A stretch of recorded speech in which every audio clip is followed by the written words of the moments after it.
Market हमेशा हमें clues देता है, पर ज़रूरत है हमें उसे समझने की। Welcome friends. स्टॉक मार्केट एक ऐसी जगह जहां मैक्सिमम लोग आते हैं सपने लेके मिलियनर बनने के, पर उनमें से 95% लोग अपना मोर देन 80% कैपिटल गंवा देते हैं। पर ऐसा क्यों होता है? क्या है इसके पीछे का रीज़न?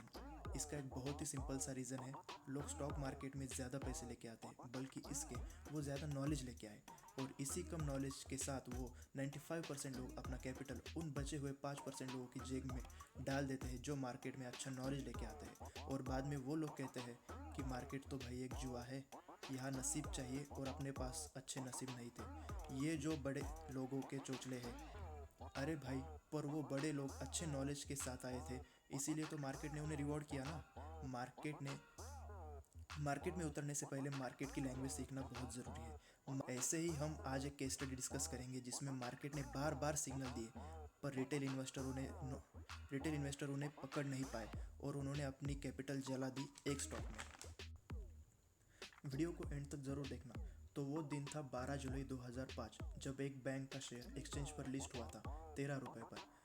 वो था येस बैंक का शेयर। येस बैंक वो बैंक थी जिसने इंडिया में इंटरनेट बैंकिंग का रिवॉल्यूशन लाया था। इन्वेस्टर को उस शेयर में बड़ा पोटेंशियल दिख रहा था और उस शेयर ने भी इन्वेस्टर को रिटर्न भी बढ़ा दिया था। सिर्फ 13 सालों में येस बैंक का शेयर 13 रुपये से लेकर 418 पर पहुंच गया था। अर्ली इन्वेस्टर ने शेयर में बड़ा प्रॉफिट कमाया था। अब वक्त आ चुका था प्रॉफिट बुकिंग करने का। बड़े बड़े इन्वेस्टर अब येस बैंक से अच्छे प्रॉफिट लेकर निकलने की तैयारी में थे। 20 अगस्त 2018 को शेयर अपने ऑल टाइम हाई को छूने के बाद सडनली गिरने लगा। बड़े इन्वेस्टर स्टॉक से वॉल्यूम के साथ निकल रहे थे और वही दूसरी तरफ रिटेल इन्वेस्टर डिप्स पे खरीदने को बेकरार थे। फिर आता है 21 सितंबर 2018 का वो भयानक दिन, जिस दिन येस बैंक का शेयर 10% गैप डाउन ओपन होकर 30% से ज़्यादा नीचे क्लोजिंग देता है। ये क्लियरली दिखा रहा था कि मेजॉरिटी ऑफ बिग प्लेयर्स जैसे FII, DIIs, म्यूचुअल फंड्स और बिग इन्वेस्टर शेयर से निकल रहे थे। उस दिन बड़े प्लेयर्स ने 2 crore 93 lakh shares open market में बेच दिए। ये एक क्लियर साइन था कि बड़े प्लेयर्स एग्जिट कर चुके हैं और अब शेयर डाउन ट्रेंड कर सकता है। उस वीक शेयर 40% से ज़्यादा डाउन चला गया था, पर कई नोविस इन्वेस्टर को ये मोर देन 40% का डाउनवर्ड करेक्शन भी एक बाइंग अपॉर्चुनिटी लगा। वो वहाँ भी एक्यूमुलेट करते गए। उन्हें अब भी पोटेंशियल नज़र आ रहा था। वो कहते हैं ना, सावन के अंधे को सब हरा ही दिखता है। जिस वॉल्यूम के साथ शेयर गिरा था, अब वो वापस उठना आसान नहीं था, पर लोग इस प्राइस एक्शन को समझ नहीं पाए और वो कैपिटल इन्वेस्ट करते गए। उस सेल ऑफ के बाद प्राइस गिरती रही और जून 2019 तक शेयर लगभग 100 रुपये के नीचे ट्रेड कर रहा था। मार्केट अपना सिग्नल दे चुका था, पर लोग समझ नहीं पाए और उम्मीद में लॉस में होल्ड करते गए, ये सोच कर कि ऊपर जाएगा। तब आता है मार्च 2020। तब प्रमोटर्स ने भी अपना स्टेक सेल करना शुरू कर दिया। ये एक और सिग्नल था कि अब प्रमोटर्स भी होल्ड नहीं करना चाहते।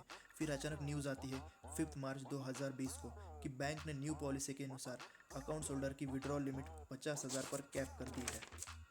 और उस दिन येस बैंक के रिकॉर्ड ब्रेकिंग 1.26 बिलियन शेयर्स का मार्केट में सेल ऑफ आ जाता है। शेयर 36 रुपये से 5 रुपये पर आ जाता है। At the end of the day 50% down होकर 16 रुपये के आसपास क्लोजिंग देता है।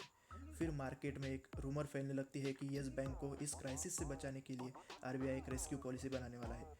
इस न्यूज़ को सुन के शेयर कुछ दिनों में 87 का हाई टच करता है और इसी सिचुएशन का फ़ायदा उठाते हुए राणा कपूर ने अपने पूरा स्टेक बेच दिया और मधु कपूर ने भी 2.5 करोड़ शेयर बेच दिए। वो लोग कंपनी के बारे में हर एक डिटेल जानते हैं। अगर वो लोग ही कंपनी से एग्जिट कर रहे हैं तो इन्वेस्टर को क्या रीज़न है शेयर्स में इन्वेस्ट करने का? फिर भी रिटेलर्स और नोविस इन्वेस्टर इस शेयर की डिलीवरी लेते गए और अपना कैपिटल हाथों से चलाते गए। तो हमें क्या सीख मिलती है इससे? पहली बात, जब शेयर एक दिन में हाई वॉल्यूम के साथ 30% से ज़्यादा गिर जाए तो ये क्लियर साइन है कि बिग प्लेयर्स स्टॉक से एग्जिट कर रहे हैं। तो ये कोई अच्छा स्टॉक नहीं है इन्वेस्ट करने के लिए। सेकंड, इन्वेस्टर को हमेशा प्राइस एक्शन समझना चाहिए, क्योंकि वो मार्केट की लैंग्वेज है सिग्नल देने की। जब येस बैंक का शेयर अपने सभी क्रूशियल लेवल डाउनवर्ड ब्रेक कर रहा था, तब मार्केट प्राइस एक्शन से यही सिग्नल दे रहा था कि अब शेयर स्ट्रांगली बेरिश हो रहा है। तीसरी बात, इन्वेस्टर को हमेशा प्रमोटर्स के एक्शन पर नज़र रखनी चाहिए।